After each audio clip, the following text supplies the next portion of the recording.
isn't easy. I don't like this situation. I don't like where we found ourselves, but what are we going to do about it? I mean, if you just want to sit and complain about it, you're essentially becoming the sort of man that they want you to become. The isolated incel that sits on their room complaining on Twitter that girls are mean to them.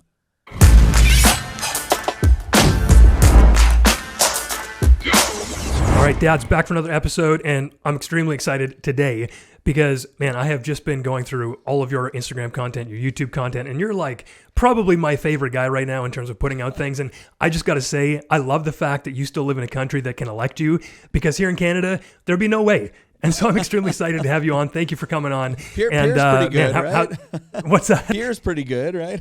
Well, yeah. Well, thanks for coming on, man. And I really appreciate this. And can you just give us a quick background in terms of how long you've been married, how many kids have you got, and then I'm going to jump into a couple questions on that kind of thing. Sure. Well, I got married in 1999 to my high school sweetheart. We've been married 24 years now. I was 19. She was 20 at the time. I like to remind her that she married a teenager. Shortly after that, went into the military, served there. And now we live in Virginia with our 3 children, ages 20, 17, and 15. So my oldest is my oldest daughter, my son, and then my youngest daughter. Amazing. Excellent. Okay, so the thing that I found you most recently with, and honestly, I got probably a ton of followers from a comment that I made on one of your reels, and it was about predators, basically. Mm-hmm. And you know what? The comment that I made got more likes than some of my own posts. So you have a huge reach, and I'm really grateful for that, because the content you're talking about is so important for dads, and not a lot of guys are willing to take the stand that you're willing to take, and I think that's tragic. Because if we're not willing as fathers to stand up for our children, especially with what we see going on right now, because, the world's virtue signaling, and we're not allowed to say certain things about certain people, I think that's a huge detriment to us standing up for our children. So I'm curious, in terms of like strong fatherhood in a soft world, what do you consider to be fatherhood? Let's just take it like 30,000 foot. What are our roles as a father, from what you've experienced, what you've seen, that we can do in such a soft world that's putting us down, that's making masculinity toxic, all that kind of stuff? Let's just get a real broad perspective of what you think your role is as a father, especially in today's world. Sure. I think obviously fatherhood starts off with how you treat your wife and the mother of your children. It's one of the earliest signals that gets sent to your children on what their own expectations should be, whether it's your son, whether it's your daughter. They are both learning things about what a healthy relationship looks like, what healthy parenting looks like, what a healthy marriage looks like. So that's first and foremost. Also, good marriages tend to lead to children. So once you have... I do believe that there's similar obligations. Your job as a father is to, I believe, to be a spiritual head within your household. I think it's also to protect, it's to provide, it's to assist with nurturing. It's also about, I think, understanding that you have different obligations to your daughters versus your sons. Now, there's certain things that are universal across the board. But there are various things that you need to do and kind of understand about the distinct nature between raising a daughter and raising a son. I think one of the most important roles for a father and attributes for a father is that you are the safe harbor in the storm. And that doesn't start by simply being there when something bad happens. That actually starts long before you ever get to that situation. It's the sort of thing where you have demonstrated both love, you've demonstrated compassion, but you've demonstrated strength and an ability to bring order to chaos. And what ends up happening is, I think it's important. A lot of times we talk about men are not, as emotionally in tune as they need to be. Okay, fine, whatever. I think there's a certain degree. I don't want to be flippant about that. It's not that we shouldn't develop those capabilities, but one of the reasons why men focus so much on the strength, on maybe more of those stoic principles and whatnot, is because we're not allowed to fail when things get bad. And that means we have to adequately prepare ourselves spiritually, emotionally, intellectually, physically to be able to deal with a whole host of potential problems that might come our way, that might adversely affect our family. And they need to feel secure and comfortable in the fact that our dad can handle it. Because if you can first demonstrate, you can first lay that groundwork that you are competent and capable of being that safe harbor in the storm, it affects a number of other things outside of that event ever taking place, right? When your child needs to talk to you about something, and this is where the tenderness and the compassion comes in, right? You're first establishing that you're strong, you're capable, and that you're there to protect them. And then the next thing that you're developing, kind of in tandem, is a certain tenderness for your children, for your spouse, that they get to see that maybe the rest of the world doesn't. Right? That's not to say that you shouldn't be able to demonstrate compassion outside of your family. I think you should. But there's a certain tenderness that belongs to them. And when they can feel secure in that, and they know that when they have to come to you with either good news or with bad news, you're a safe person to come to because you're going to give sound advice. You're going to stand by the truth, but you're going to do it in love. I think that's critical. So that's a lot for fathers to have to try to accomplish and master.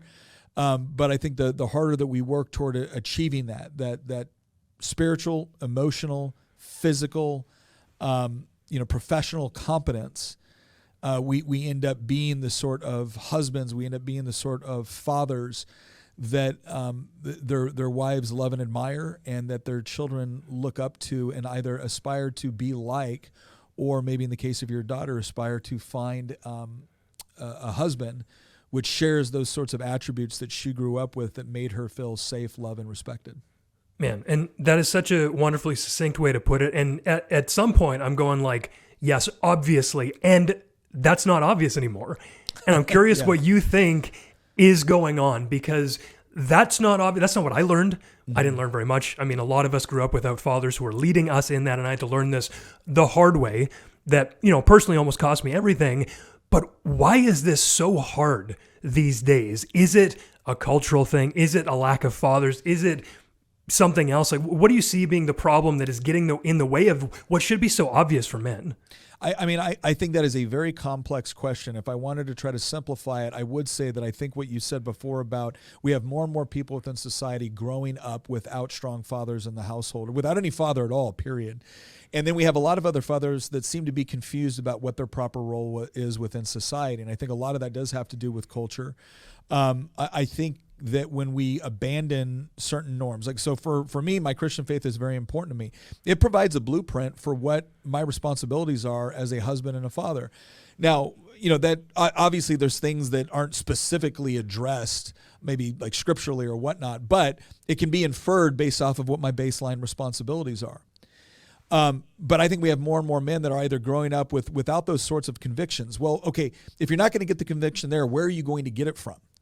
And culture on a whole, Western culture specifically, right? This is not the same problem that it is in other parts of the world. It really is the West struggling with this idea of what does good masculinity look like. And we're struggling with this at the same time that we're becoming increasingly secular as a culture overall, at the same time that we've lost track of what actually and the reason why I bring up the secularism is because what constitutes objective morality or objective truth in such an environment? And if you don't have something that you can point to and you can say, no, that's true. No, I know objectively that is true. Not because I feel like it. It's not my truth. It's not your truth. No, that's true. Right? That's a compass point in order to work. When you give that up, what do you replace it with? You replace it with preference. You replace it with popularity. And one of the roles that men are supposed to play within society is that we are supposed to be seeking out and protecting and defending truth, despite whether or not it becomes unpopular.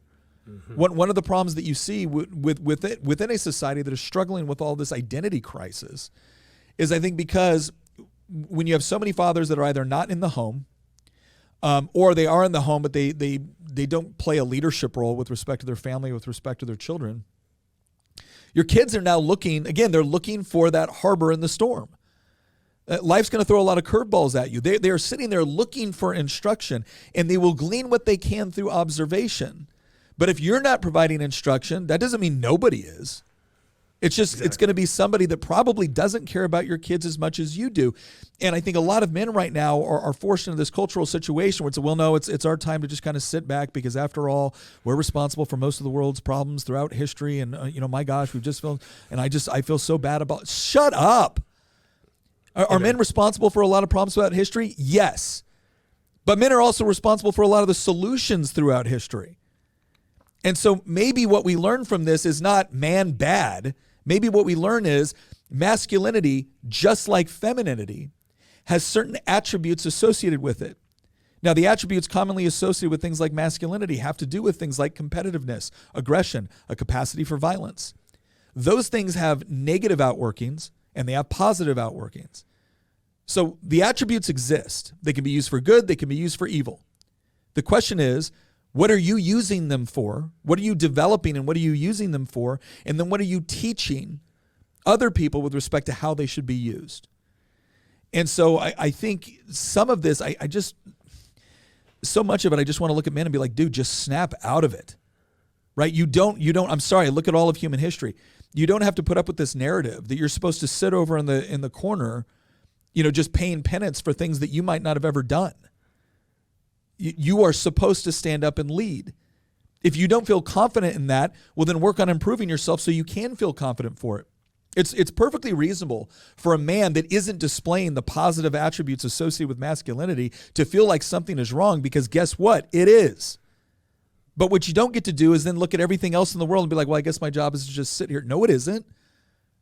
You not only have the responsibility, you actually have the privilege of assuming your proper role within your family, within society. But it is going to require you to develop those skill sets, those capabilities, those capacities, and then point them towards something which is actually positive and true and noble, and then go out there and willing to fight for it. And when societies are comprised of men that are willing to do that, they tend to flourish along with other criteria. But when they tend to do that, they flourish, and when they don't, everybody suffers as a result. Yeah, man, I really like what you say about that. And there's so many points that all wrapped together. And I think a lot of this wraps together with what you said about faith and having something that is true. Because you get this idea about the fear of man rather than the fear of God. And that's what leads men, I think, to go, well, I just want to sit back. I don't want to get in trouble. I don't want to be canceled. I don't want to be, whatever the buzzword of the day is. And guys are just so weak. And that's so frustrating to me. But I think it also goes into like why the West seemingly is under attack. Because at least for me, and I'm wondering if you thought about this, and this is the bastion of truth, and these days the bastion of God in many respects that built up this North American, this Western culture. And it seems to me no surprise that this is the thing under attack. You don't see this happening in cultures that might have different religious beliefs and all that kind of stuff, because it doesn't seem like that's where truth actually is. And I wonder if you see the cultural war on the West as being perhaps an attack on truth itself when it comes to Christianity and other things like that. Is that something that's come across your radar? I think it's interesting that in the West, there's typically only one religious belief you are not only permitted to, but encouraged to insult, demean, malign, slander, and that is Christianity. Yeah. You really don't see that as much with other religious faiths within the United States. The other thing that I think is going on here, and this is the part where, again, sometimes when I talk about this, people will try to turn it into something almost conspiratorial, which I think is kind of absurd. But when you look at another Western theory, right, Marxism had this vision for society, which was based off of certain criteria that is very appealing to Western society in general. One of them is this notion of egalitarianism, right? It's this idea that we're all equal and we all have a certain amount of equal value and whatnot. Marx looked at that as primarily like an economic framework. And he certainly tried to remove God from it. He was very, very hostile toward religion in general, but Christianity specifically. And so it was this idea of, well, how do we create this egalitarian society? So and part of it was because he was identifying certain problems within society as it currently existed, which is perfectly fair, right? Perfectly fair to have an honest critique about something. But the overall solution he came up with is that people are generally defined by their economic class, and the only way they're going to be able to throw off their chains is for the workers of the world to unite and for us to embrace a system where we adopt this axiom of from each according to their ability and to each according to their needs. And all that sounded very, very nice until they started attempting to implement it. And then what they found was okay, this seems to run completely contrary to human nature in general. And not just the bad parts of human nature, but just human nature. We like the idea of being able to understand, what we own and to be able to work for something and be able to keep it and to be able to, we feel we may like society in general, but we feel stronger about our own families than we do about necessarily the family next door, even if we still care about them. And Marx really looked at this as a problem. And he talks about developing the new socialist man, right? And again, I'm not trying to get overly political. I'm just trying to draw a philosophical line between one theory and one worldview of how things should exist versus a different one. And what you saw over time is you saw versions of this with critical theory in the Frankfurt School and Herbert Marcuse, and you saw postmodernism and with Foucault and Jean-Paul Sartre with existentialism and Derrida with deconstructionism. And there's a common theme that kind of ran through all of this, and it was this idea of assigning purpose and assigning ultimate purpose, meaning, and truth to an individual's identity, and then ultimately how they responded with the collective. I know this is a really wonkish kind of explanation. But if you look at the logical outworking of that theory, a lot of the traditional aspects of what we've kind of believed in the West, that loosely, there is a God. There is such a thing as an objective moral order. There is such a thing as a kind of an ordered universe, which allows us to utilize things like logic, deduction, induction, the scientific method. This allows us to be able to, engage in freedom of inquiry, where we're allowed to challenge things, we're allowed to question things, and we have a certain expectation that we're going to be able to come back with a reasonable response in order to arrive at conclusions that we can all use to improve our lives. One of the things that was established kind of early on, and there was a thinker named Gramsci who was imprisoned by Mussolini, and he started to say that, well, look, the economic theory of Marxism isn't working, and what we really need is to replace kind of the norms that we see within society, which of course are rooted in these hierarchies and oppressor versus oppressed. And we have to replace that with something else. So we got to replace that worldview with something else. But you don't just do that by making a political theory. You don't just do that by making an economic theory. You do that by creating a completely different worldview. Mm-hmm. And over the last several decades, we're now seeing things that used to just be kind of in the sociology or poli-sci departments or English departments in some cases within the university system, moving into popular culture in a way that we've never recognized before. And so all of that to say, here's what I think it comes down to. We are now entering into a world that in many respects is post-Christian, which is to say that Christianity no longer plays the same dominant role within culture that it used to, as far as mitigating the way that we think about ourselves, the way we think about other peoples, the way we think about our responsibility to our families, to society in general, to God. That's being replaced with a whole new structure, a whole new way to think about society, politics, economics, family. And it is, by definition, hostile to the way that Western civilization has largely been built. Because you're not going to replace the current system unless you have an alternative system that you can push people to. And that alternative system sees a much different role for men. It sees a much different role. It tends to be more hostile toward the traditional nuclear family. It tends to be hostile toward the idea of meritocracy. It tends to be hostile to the idea of individual liberties and freedoms and replacing those with collective liberties, which I don't really think exist, but be that as it may. And ultimately, it's replaced God or this sense of objective moral values with kind of this theory of identity combined with politics. So what is true? What is good? What is noble? Well, it's those things which overturn the oppressor in favor of the oppressed, and using political processes in order to arrive at that is the preferred mechanism for achieving it.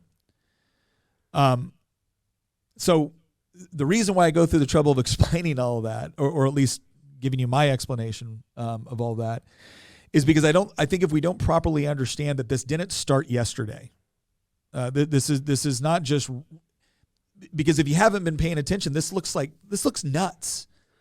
5 years ago, nobody was taking their kids to drag shows.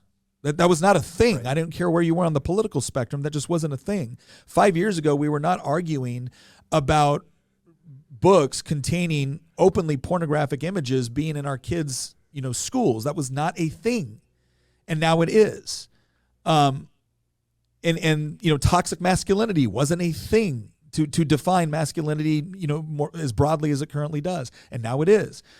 And again, I would just make the larger argument that this is all philosophically connected, because certain people believe that the traditional way that the West was kind of developed with certain Judeo-Christian values, certain with kind of presuppositions about logic and science and the role of men and women within society, they see that as bad and it has to be replaced. And we're starting to see in a far more practical and everyday sense what it's going to be replaced with.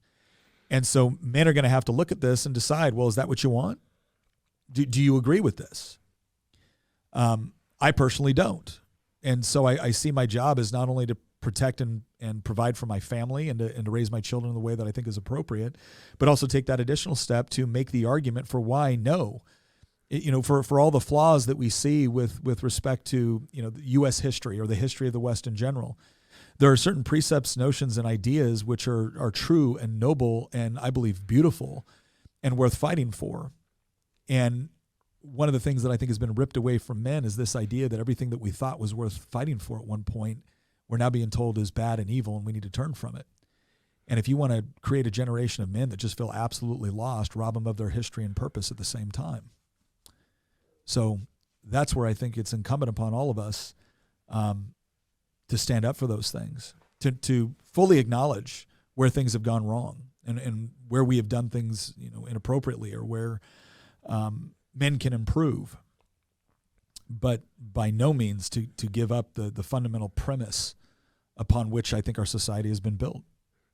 Man. Yeah, thank you for that. And I think that is so good to hear that it's not just, I stopped paying attention for a couple of years and, something that was a totally normal thing to do in 1999. Now I'm a racist, homophobic, whatever, and then I don't know what to do with my identity at this point.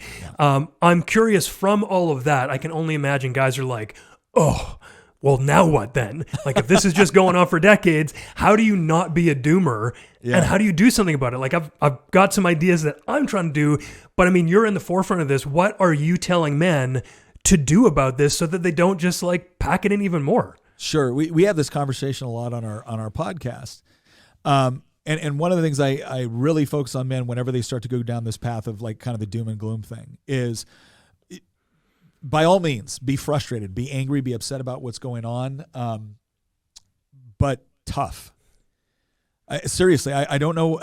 I've gotten in trouble with this with men before with like, well, it's easy and for you to just go out and flippantly say this. Like, no, it isn't easy. I don't like this situation. I don't like where we found ourselves. But what are we going to do about it? I mean, if you just want to sit and complain about it, then you're essentially becoming the sort of man that they want you to become. Yeah. The isolated incel that sits on their room complaining on Twitter that girls are mean to them. Like, I'm sorry, there's only one way out of this. When you look at that cycle of strong men make good times make weak men make hard times make strong men. Guys, I got news for you. We're going into that hard times piece. Yep. Right? Do you want to be weak right now or do you want to be strong? I described it this way once. If you are familiar with Scripture, and you know the story kind of David and Solomon, there's this really interesting point where David is talking to God and he wants to build the temple. He has these plans to build the temple, and he's talking to the prophet and he's saying, yeah, this is what I'm going to do. The prophet says, God is with you, go forth and do it. And then God speaks to the prophet, comes back to David and says, no, you're not going to build the temple. Your son is. I think all of us want to live in that era of Solomon. There's peace, there's prosperity, things are going incredibly well. You don't have a lot of conflict or violence. It's almost like everybody had a clear sense, at least starting out, a clear kind of sense of identity. They were good times, right? At least initially. But those good times don't happen if David hadn't fought all the wars first.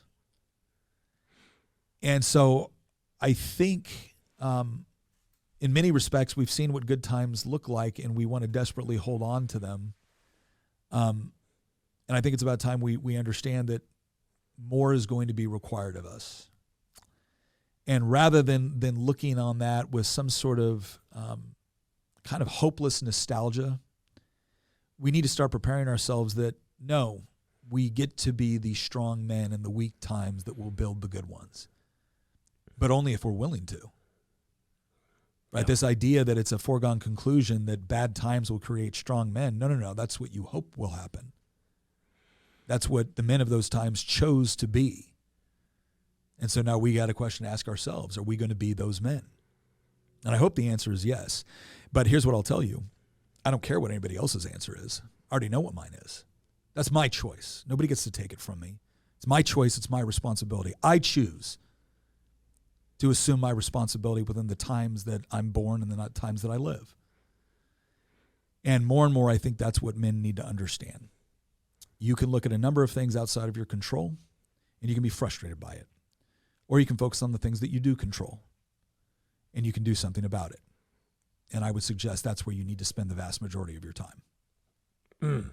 Man, okay, just rewind that a little bit, guys. Listen to that again, because this is absolutely exactly where we need to go with this. Because especially as a father, if you're looking at the world around you and you're not going, what? Like, I can't believe that I'm seeing what I'm actually seeing here. That should be all the motivation you need. And I love the fact that you brought the multi-generational David to Solomon and Onward into this. I was just having a discussion 2 days ago with our group. I was journaling on this in the morning because I noticed something about myself, in that I was still operating with ego where I wanted to build the temple. And I've got 3 sons. And I noticed in that moment that I thought that if I could build the temple, my legacy would be secure. Not realizing consciously, like I know this stuff, but not realizing consciously that I would have the legacy that I wished if I set my children up to have a greater kingdom than me. And that was very challenging to my ego, because it becomes multi-generational. It becomes about starting the thing that I don't get to see end. And I think with materialism and everything coming for short-term wins, for dings on Instagram, for, the Uber Eats that can show up in 10 minutes, men have become so casual and so addicted to this immediacy of gratification.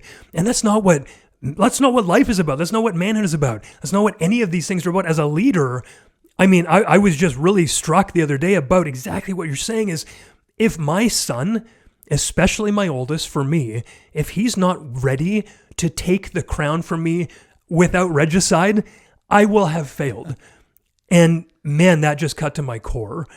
Are these things that you're also thinking about with raising your son? I think you've got 2 daughters and a son, you said. Yeah. I'm curious how that wraps up, because as I'm thinking about my oldest, he's the one that I've had to work the most on my relationship, because I was rubbish. I was a terrible dad and husband for so many years, and he suffered because of that. And it's different, I think, for my other sons, because they're going to be kings in their own right, of their own realms. But now I'm struggling with, okay, I want my oldest to take my kingdom, but I also want, as a father, it's not like an actual kingdom. So how do my middle son and my youngest son do that? What are you thinking about in terms of that multi-generational role for you setting this up for your kids so that they can come in and like do more and build on your foundation? And maybe there's nothing else that needs to be said. It's just get to work, guys. But is there any last sort of thoughts you have on this? There's a couple things. One of the things they never tell you when you become a father of a son is that what you're doing is training your replacement. You're training a replacement for kind of the family in general, for society in general. That's what you're doing. And I will say this. I had a great-grandfather. My mom and dad split up when I was 3 years old, but my dad really, really fought to be a good part of my life, and my mother really encouraged it. So as divorces go, it was about the best you could ask for from a child's perspective. And I remember we've actually got a video going out on this weekend. But one of the stories I talk about that is I remember sitting in my grandfather's den when I was young, and him telling the story about when he was 16, he threatened my great-grandfather, his father, that if he didn't sign him down, or if he didn't take him down to the recruiting office and sign him up for the Navy, he would run away, become a ward of the state, and then the government would allow him to join then, because it was right after Pearl Harbor. And he was going to go, 16-year-olds, he was going to go off and fight. I remember hearing about that when I was very, very, very young. And then another incident that struck me, was I remember going to my father's retirement from the LAPD. He was a homicide detective, and it was the first time anyone could remember a family of victims showing up in order to present him with something as a signifying their gratitude. And these were formative points in my life, from being pretty young to being a little bit older and whatnot. And I also remember the first time I got to sit down with my grandfather and my father after I had returned from my first combat tour in Iraq as a Green Beret. And it was as if I was now sitting among them, not under them. And they were happy that I was in that place. I had my own challenges, my own triumphs, my own defeats. And I was able to sit there with two other men that I admired and share my stories and add them to the collection of our family stories. And I remember thinking about that as one day I want to be sitting there as a grandfather with my son and my grandson, listening to them share those same stories, watching my son raise his son, watching my grandson achieve the right to be able to sit amongst us with his own stories. And when you start to look at it from that perspective as a legacy, not just your own individual accomplishments, it adds an entirely new perspective, and I would argue motivation, to constantly improve and to work past some of the frustrations in order to achieve something that's pretty incredible. And I would also say this: there's a lot of men out there that never had that initial experience. They didn't have the grandfather. They didn't have the father. For them, they're not continuing a legacy. They're starting it. And I have to say, there is something truly noble about the man who overcomes the problems associated with not having the father in their own lives, but doing everything within their power to ensure that will not be what their children experience. Those men get to build a legacy from scratch, and that is an honor. As much as they shouldn't have to. They shouldn't have had to do it, but this is their chance to choose that they're going to do it. And again, I think when we think about it in that legacy perspective, I think it speaks to something in all of us that encourages us to do better, to be better, to be honorable, to be noble, to be the sort of man that our sons want to be. Yeah.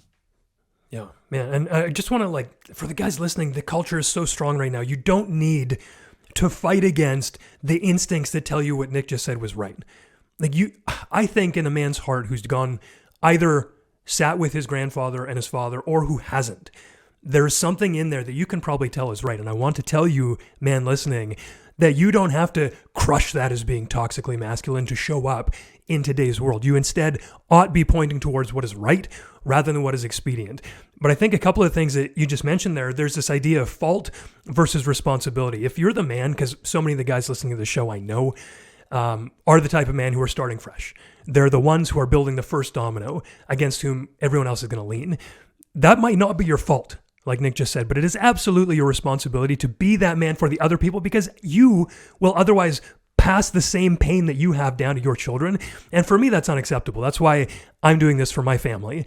If you have not had that touch with a father, though, I recommend going back a couple episodes and listening to the Ed McGlasson Blessing of a Father.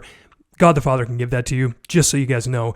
Man, okay, thank you for that. I appreciate that. One thing I want to touch on as well, though, is this identity piece. Because we've touched on identity a number of times. It's a huge political topic, so to speak. Now, I think it has to do, at the sort of first glance, with how a father shows up for his children. Because a child who knows a father's love is at least much more unlikely to question who they are. Is that how you see it as well? Do we have a responsibility as fathers to stop our kids from having that identity crisis? No, that's true. I mean, that's what I'll put it. I don't just agree with that. I believe that is absolutely true. Here's what I'll say. Because I get my identity through Christ, right? And again, I don't know the composition or the theological composition of your audience, but I'll say this, and I say this all the time because we've had a lot of people listen that are not Christians or not religious in general, and I always tell them, like, I'm going to tell you what I believe to be true because that's what I owe you. Because I get my identity in Christ, my identity is unassailable. It doesn't move with the culture. It doesn't move with the times. I can't imagine, as much as I am frustrated by some of the popular conceptions within culture that I think are just absurd. Really what it is in some cases is it's heartbreaking because I can't imagine what it is to go through life having no real idea of who you are and constantly trying to find it in things that are either superficial or fleeting. Right? It's this quest for pleasure or for status or for power or for what. I don't worry about any of that. I don't worry about any of that. I know who I am. I know who I am, and now it's just a question of trying to develop the capabilities and the traits that I know are necessary in order for me to do a good job, right? And by that, I mean, treating my wife the way that she deserves to be treated, leading, and this is an important distinction right here. My job is not just to be there and be supportive and be loving, it's to lead. Bingo. To lead my family. And my wife, who is an incredibly strong woman, wants that. It's not as if I went out and I looked for, like, who's the most subservient woman out here that I can, potentially trick into marrying me so I can. No, that's not what this is. She has incredibly high expectations for me, my responsibilities and my ability to achieve them, but she also respects my role. I respect hers. That first relationship that you have sets the tone both for your marriage but also for your children. Then it's the whole idea of developing those capabilities to be able to protect and provide, and then when you start to have children, to be able to nurture and to teach and to demonstrate, right? And then the final test here is when I stand before my Creator one day, I want to hear good and well done, good and faithful servant. I had this interesting. I'm in the state legislature here in Virginia, and I got asked to run for higher office at one point, and I remember I was talking to a pretty powerful United States senator here, and I remember he asked me, he goes, Nick, what do you want your legacy to be in politics? What do you want to walk away and have it said that you did or you accomplished here? I remember saying, Senator, with respect, I said, I really hope that when I leave here, I've done my job to make government so insignificant in the day-to-day lives of a free people that there'll be no need to remember me whatsoever. I want to be remembered by my wife. I want to be remembered by my children, my close friends, but most of all, I want to live my life in such a way to where I can safely say I was more worried about what God would say when I arrived than what man would say when I was gone. And when I have stuck to that, I have never been disappointed in my decisions. And when I have allowed myself to stray from it, I have universally been frustrated with my decisions. So the thing that I would tell men in general is no matter where your starting point is, when you do have that identity, when you have that assurance with respect to truth, with respect to right and wrong, and you're confident where it's at, not because it's necessarily popular, but because you genuinely believe it's true. That is empowering. It is a rock upon which everything else can be built. And then you're not responsible for changing all of the world's problems overnight. You are responsible for dealing with the issues first inside of you. And thank God Christianity provides a mechanism for that. And then it's about dealing with the problems you've been given. And looking at those is like, okay, this is my mission right now. When people ask me now with respect to politics or, when I was in the military, what's next? It's like, look, my job is to be obedient to my purpose in that moment. Yes, I've got to build for other things. Yes, I've got to anticipate certain things, but my job is to be obedient in that moment to what my purpose is and what my duties and responsibilities are. And it has become very easy, I think, for people that even understand that to look at it as a burden. Gosh, it's a privilege. It's a privilege to be able to do those things. And I don't know how else to word it. Like once all of a sudden you get the moral clarity on that, all the other struggles, as difficult as they might be, as painful as they can be at times, when you know who you are, you can face them. And when you know who you are and you know who God is, you can face them. But right now I see a society that is struggling with that because they're trying to find identity in everything else, and it isn't working for them, and it isn't going to. But I will tell you this: the more men that stand up because they know who God is and they know who they are and they know what their responsibilities are, the more chaotic the world gets, the more people are going to look to these safe harbors in the storm. And when you represent that, the influence that you're going to have, the preparation you're doing now is going to lead to the influence that you will have, maybe within your family, maybe within your community, maybe within your state, maybe within your country. Who knows? Be obedient to your purpose in the moment that it's given to you. And that's how you're going to get the sort of fundamental change that I think a lot of us want to see. But the bad news is it's probably not going to happen overnight. The good news is there is something you can do about it, and it starts by making a choice to do something about it instead of feeling as if you were just being battered around by the waves. So Make the choice. Yeah, bingo. Thank you. Now, I want to touch on family leadership in a second, but you said something there about making, basically being disciplined enough to make the right choice in the identity rather than stray from that. Do you have disciplines, spiritual disciplines, whatever that looks like, daily or weekly or whatever that looks like, in order to stay on the straight and narrow? What can you tell us about sort of habits or disciplines that you keep like that? Yeah, part of that is prayer life. I think is really important. I think constantly delving in and actually, reading scripture, reading from people. There's a verse in scripture that talks about iron sharpen iron with respect to surrounding yourself with other people that are moving toward the same objective, and allowing yourselves to do that, not necessarily in a competitive fashion, but within a cooperative fashion. And it's interesting because there's people within the secular environment picking up on these themes. Jordan Peterson is one of them that talks a lot about it and has said a lot of things that I really agree with, although I feel like it's kind of untethered from the origin of it.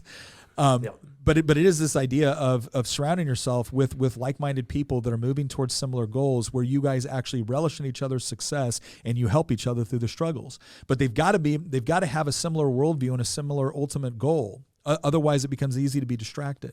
So that's one of them. It's the prayer, it's the scripture. These are individual components. It's the regularly talking about things and ideas and concepts and where we're going with my wife. My wife is my closest confidant. That's just bar none.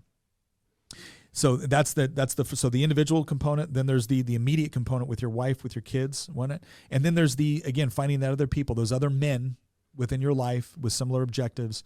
Where you can confront from these struggles. You can also get accountability, because that accountability piece is really important. That accountability part is also really important because you're praise God if you can always get it right, and if you figure out how to do that, let me know. But having people that again care about you and want the best for you, to be able to step in at those appropriate moments and be like, hey man, I think you're wrong here, and this is why. That's critical. So that's what I would do. I said, come up with individual goals, come up with those immediate family goals that are all part of that spiritual development and discipline. And then also come up with, again, that small group of men, that can help. You can hold them accountable when necessary, and they can hold you accountable. And there's no bad feelings or sense of competition with them, because you know that you're all trying to go to the same place and you're helping each other get there. Amazing. Okay, thank you for that. And that touches actually really nicely into family leadership, because I think this is what I've been working on without even knowing it since becoming a father and realizing how bad I was at it, is that I needed to be the one where the buck stops and then lead. And that's what I'm trying to work with all the guys who follow us and work with us, is how do you actually become that family leader? But I think it's got to start with leading yourself. And the things that you just said, these personal disciplines, that's where it's got to start, and having the intention and having the direction. I'm curious how you see family leadership, because this is like, I don't know if it's just me, I'm in the wrong circles, but there's not a lot of talk about the leadership, and maybe it's the culture. Maybe we're just not allowed to talk about this anymore. But when I say family leadership, and you were just, telling a young man, because that's how I think most guys, even, my age and older, feel sometimes without that leadership, what do you tell them? What does it mean to lead your family, and how are you doing it? So let me tell us a quick story. I was on a plane once. I think I was about like 33, 34, I can't remember. Must have been 34. And I was on this plane and I was flying, and my light was working just fine. But this young woman sitting next to me, she had all these papers out and she was trying to read them and her light wasn't working. And so I said, hey, would you like to switch seats? So I said, I'm just reading a book. You look like you got something important to do. So she switches seats with me and she goes, actually, I do. Thank you very much. I'm on my way to a job interview, and this is kind of a big deal for us. I just got married. And I stopped her. I said, hey, I just want to tell you something. I know culture sometimes kind of trashes on marriage whenever you watch sitcoms and things like that, but marriage is awesome. Marriage is incredible. So I just want to encourage you. Congratulations. That's wonderful. And, I just hope you guys, have the same great experience I've had. And she goes, how long have you been married? And I said, 15 years. And she looks at me and she goes, you don't look that much older than me. I said, well, I'm not playing this game. So you want to tell me your age? That's fine. She goes, I'm 29. I said, okay, I'm 35 or whatever it was at the time. Pretty close. And she goes, I said, I've been married since I was 19. And she goes, oh my gosh. She goes, how do you make it work? And I looked at her. I said, do you really want to know? Keep in mind, I just met this person, right? She's like, I think so. I said, no. I said, I asked this because we have been successfully married. I said, you need to understand, when I say I've been married 15 years, that's 15 years of 11 different times we've moved. That's 2 combat tours. That's the first 10 years that I was married. I spent half of them away from home. That's losing a child. That's all the things. So I want you to understand that it hasn't just been this easy road. I want you to know that when I share with you what made it work through all of this, that's why. And she goes, okay. And so she's listening. And I said, we have a biblical worldview of marriage. And she said, what does that mean? And something struck me in that moment that there was something in the culture that had changed, because I feel like if I had said that 5 years earlier, people would have said, oh, and maybe they would have liked it, and maybe they would have not have liked it, but they would have known what it meant. And she didn't even know. And I said, one of the things it means is that I have to be the leader of my household. And she stops me again. She goes, why does there have to be a leader? And I said, that's a great question. I said, when you got married, did you say from death do us part? She said, yeah. I said, did you mean it? She said, well, yeah. I said, okay. So what happens when you disagree? I mean, do you take a vote? Oh, look, it's 1-1 again. Like, what do you do when you have an impasse that you can't get beyond? What do you do in that moment? And she's like, I don't know. I said, we know in my household. I said, now I want you to understand something. In 15 years of marriage, with everything I just described to you, there's only been 3 times, maybe, that my wife and I have come to a decision where we couldn't agree. We couldn't agree on the path forward, and I had to make the decision, and she had to submit to that decision. And she did so, not begrudgingly. She did so. And I will tell you this.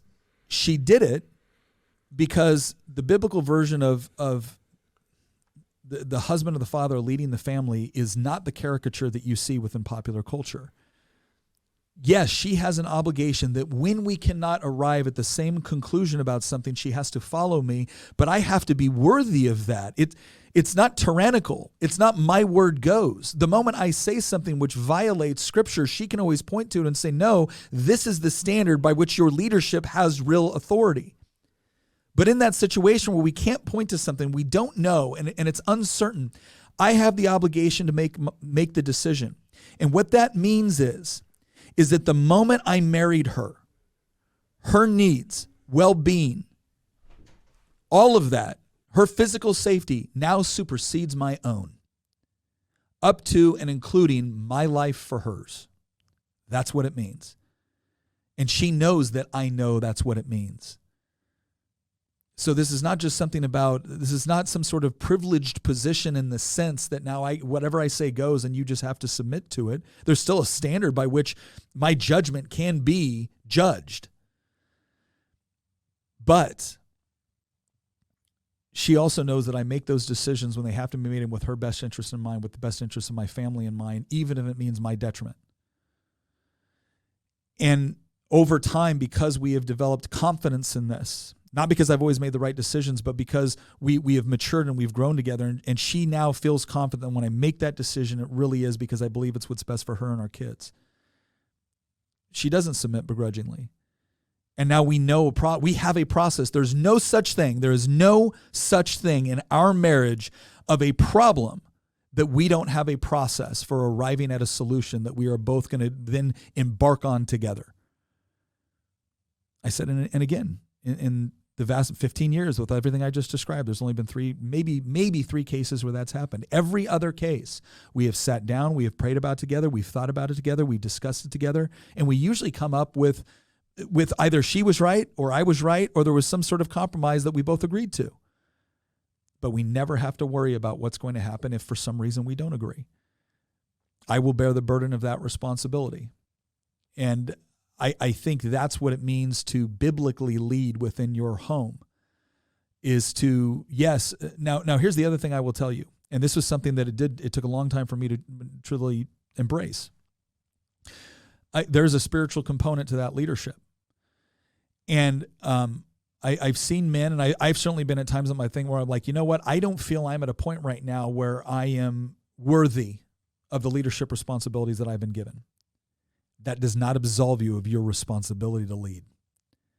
You can feel unworthy all day long. And if you do feel unworthy, then great, go do the things that will make you feel worthy. But it doesn't absolve you of responsibility. You don't get to abdicate the throne. It's yours. You've got to live up to those responsibilities. So instead of looking for an exit strategy, start looking for the things that you have to do in order to develop to make yourself the sort of leader that when you do have that disagreement with your wife, she can look at it and say, I trust you, and follow. Do the sort of thing when your son is looking up to you and you have to discipline. They ultimately know that you're doing it because you love them and because you want what's best for them. Be the sort of father when your daughter has to come with you with something that struggled, that she doesn't automatically defer to mom. She also knows that you're also someone that you can talk to, because you will be a source of truth for her when all of her friends and all of her culture is telling her to believe something else. She knows she can go to you because you will speak truth into her life because you love her.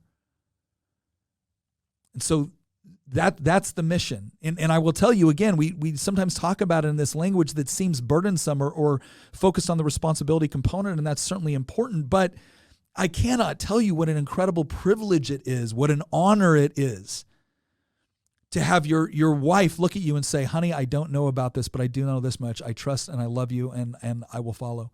I know what it is. I mean, to go through that and have your son say, I understand, Dad, I'll do better. To have your daughter want to sit down and have the conversation with you about the boy or about the thing that happened. Gosh, man, I can't. There is no board title. There's no paycheck that you're ever going to receive that is going to supplant the feeling of what that is like when it happens. So don't just look at it as a burden. Relish it for the absolute privilege that it is. Beautiful. I'm so glad that you've got all the content you do, because I would love to have you for like hours and hours. So thank you for all of that. And you know what? I just had my first daughter 4 months ago. I've been loving the quick hits on that. So I'm gonna link some of these things because the guys got to see them. So you got 3 boys and a little girl? 3 boys and a girl, yeah. Oh, dude, prepare to be wrapped around her little finger, man. Yeah. I'm looking forward to it so much. And I already told them the first thing when they came in to see the baby, I'm like, you got to protect her now. And they're like, man, it's like a united front. Beautiful thing to do to get all 3 boys involved like that. And man, I still like, break up and cry when I look at her sometimes. So praise God for answer to prayer there. Anyway, Nick, thank you so much for this. I very, very much appreciate it. Where can guys go and get more? Because I know they're going to want it. YouTube, podcast, whatever you guys got. Where would you like to send them? Sure. So Nick J. Freitas on Instagram is one of our more popular channels, and then also our YouTube page. So you can go to, you just pretty much, just put Nick Freitas in the search engine on YouTube. We have a podcast that we do there. We do some other projects called the Y Minutes and things like that. But one of the things that we've started to do and we're about to release, I think it's our 3rd video. And we've got some more in the makings, but it has to do with things like, hey, 3 things I learned raising daughters. I got one that we did on why it's your responsibility to protect your children. I got another one that we're going to do on things I learned raising a son. I think we're looking at another one that we're probably going to do here pretty quickly that's going to focus on things I learned being a husband. because we do seem to we do seem to get a very good response when we put out this content, and I think it's necessary. It's another reason why I'm very appreciative for what you're doing, because as you kind of mentioned before, you didn't have some of the people that were speaking some of this into your life. I was fortunate to have a lot of that. And the fact that you've not only taken it upon yourself to be the husband, to be the father your wife and kids deserve, but you're also letting other men out there know that there's people that we're all struggling with these various things. We all feel these kind of convictions. We all feel this kind of uneasiness, and there are answers. There are answers, and it is our time to step up and lead. And some of us didn't have that modeled for us. But as you said before, we might not have had it modeled for us in our individual life, but that doesn't mean it's never been modeled in a way that we can follow it and embrace it. And that's what, again, I think that's what Christ gives us. So thank you very much for what you're doing. Yeah. Well, thank you very much for that. And hey, if you run for president, I'll move to the States and be able to vote for you, because I will help out. All right, man. Well, thank you very much for this. And make sure to find out all those links on the show notes, Dad.Work/podcast. Catch you next time, guys.